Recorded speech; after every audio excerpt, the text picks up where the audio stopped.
I don't normally chase tail, but today we're chasing oxtail. So my fiance wants us to go to a restaurant to get some nice oxtail, but oxtail is expensive, and I think the industry is gatekeeping it because I don't actually think it's that hard to make. So today we're gonna make oxtail, and you're gonna need these ingredients. These are the ingredients that we're gonna be using to make the oxtail dish. Now we're gonna need a crock pot and a skillet. You can also get by with a Dutch oven, but let's get into it. So first up, we gotta wash the oxtail. We gotta put them in a water and white vinegar solution. This is gonna help get the greasiness off of it and make it a little bit easier when it comes time to trim. Now, after we have our oxtail washed, we're gonna wanna trim these up.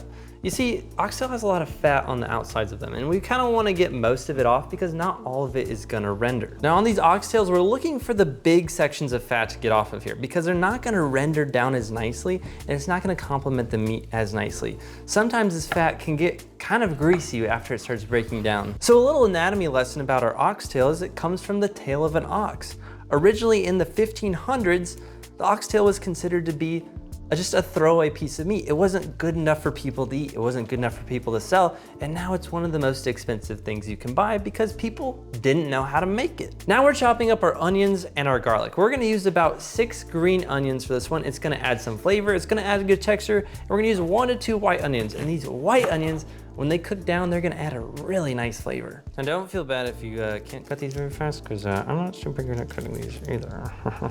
So once we finish with these, once you finish cutting these, however long it may take you, don't judge, it's time to make the marinade, and then we're gonna add it all together and finally get cooking. Now starting with the marinade, we're gonna start with 2 tablespoons of soy. Then we're using 2 tablespoons of Worcestershire. We're gonna use 2 teaspoons of browning to give it some color to react with. That was a lot. Then we're gonna add about a couple tablespoons of olive oil. Don't have to be perfect. So that's our liquid marinade. That's gonna give us a good base to work with the oxtail. First, let's add this in, and then we're gonna work on our dry spice. So now for the dry ingredients, we're gonna start with about a tablespoon over salt. You don't have to be perfect with this.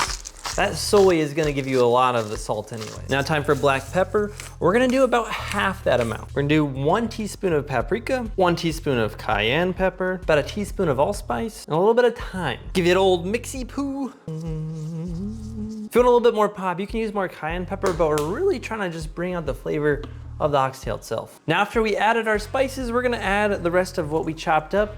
The garlic, the onions, the green onions. That's gonna add a bunch of color. It's gonna look really good when we're done. And we gotta mix it in. Mix it all up. Wow, that smells potent. After everything's mixed, you should have something that looks a little bit like this. Now that they're well marinated, we're gonna put this in a pan and sear them. I forgot we need a little bit of sweetness, so we're gonna do a 1/4 cup of brown sugar. Now it's time to begin searing the oxtails. We're gonna use a little bit of olive oil, get the pan nice and warm. And then when we take our oxtail, when we take any meat for that matter, we're gonna take it and we're gonna lay it away from ourselves. Now make sure we coat the whole thing. We wanna lay it away because we don't wanna splatter any juices back on us. And that's the perfect sound that we wanna hear. Take them, lay it away. You don't have to put all of the juices in right now. We're just trying to get some sear on the meat.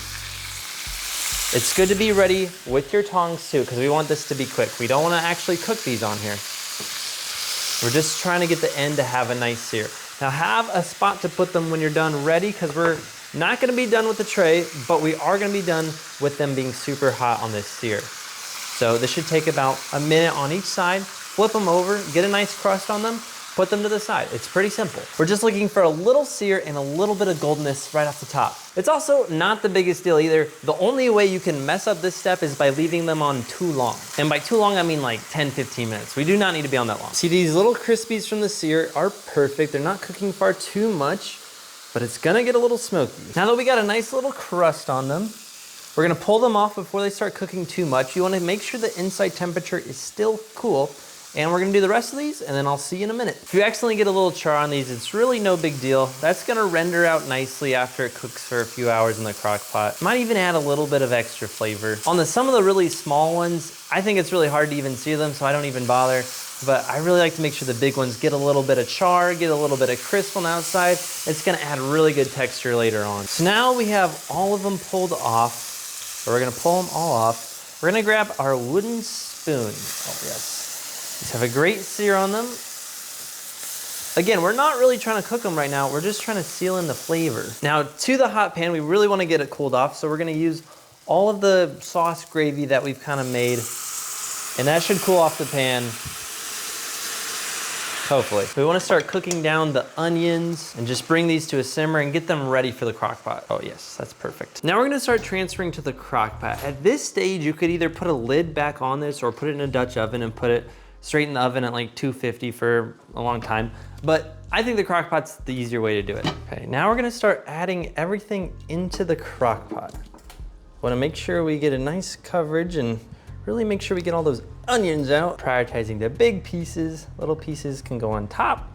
To me, this hasn't been that much work so far, but the last step of this process is we wanna bring this to a simmer. We wanna bring this to about 200 degrees because that's when the meat starts falling apart. See, there's a difference between steak, there's a difference between the collagen that's in these, and the collagen starts breaking down at 200. So if we can get them to 200, they're gonna turn into like a buttery, melty mess, and it's gonna be awesome. So right now, on the crock pot, we wanna fill the bottom up to be about halfway on the meat. And once you see it about at halfway, then you just let it ride. Now that's halfway up, we're gonna bring these to a low simmer and check on them in 2 to 3 hours. You see how the meat is submerged about halfway in the beef broth? That is exactly what we want. Now about once an hour, I like to go in and move them around a little bit, but be careful because once they start to finish, they start falling apart. And you don't wanna have them all falling apart in there because you wanna eat it. Now we're gonna bring it to a simmer for a couple hours. I like to turn the crock pot to high just to get it there quickly and then back to low. Okay, well, I'm kind of a liar. See, I went to go check on these last night and they were still really rubbery and they didn't feel done to me. And so I knew when I make barbecue, when a pork isn't done yet, it's because it hasn't cooked long enough. It hasn't broken apart that collagen.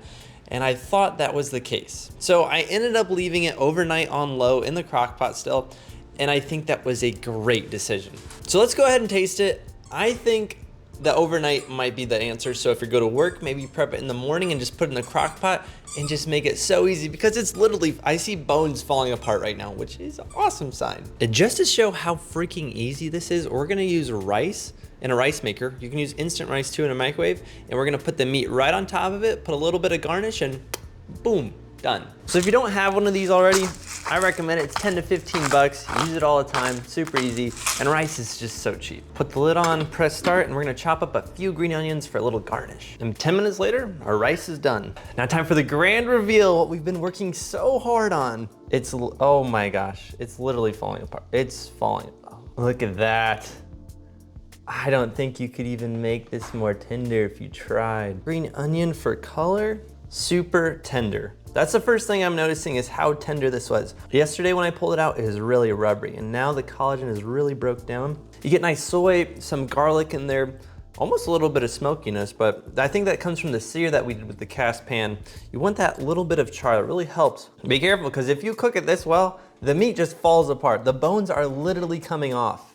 Guys, I think if you really want to impress people, with an exotic dish like this, and you don't have that much cooking skills, this was so easy. It was only like 3 steps. Mix ingredients, sear it, put it in the crock pot, and boom, we have the most tender oxtail I've ever had. Look, I'm not a rocket science. This came out perfect. Some things that I would change, I saw a lot of recipes saying 2 to 3 hours. That is definitely way too short. I think an overnight cook, or maybe in the morning, prep it, go to work, come back, and then you have a perfect dish.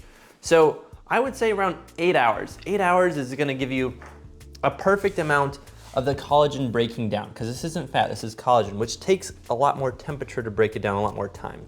So you do it for 8 hours. Some things that you might want to change. This marinade is very salty. I've seen other ones that are more acidic with a little bit of tomato. Kind of choose, but use this process. Sear it and then crock pot it, okay? You can kind of play with the marinade a little bit. Honestly, you can play around with this recipe some. If you want a little bit more pepper, a little bit more spice, add some pepper and spice into it. I would cook the meat this way. Hopefully you learned something. I know I did. I hope this recipe shows that making oxtail, not that freaking hard. And I think it's as good as something you get at a restaurant, maybe even better. I've seen some pretty bad reviews out there. Nonetheless, I hope this was helpful. Thanks for tuning in, and we'll see you on the next one. So good.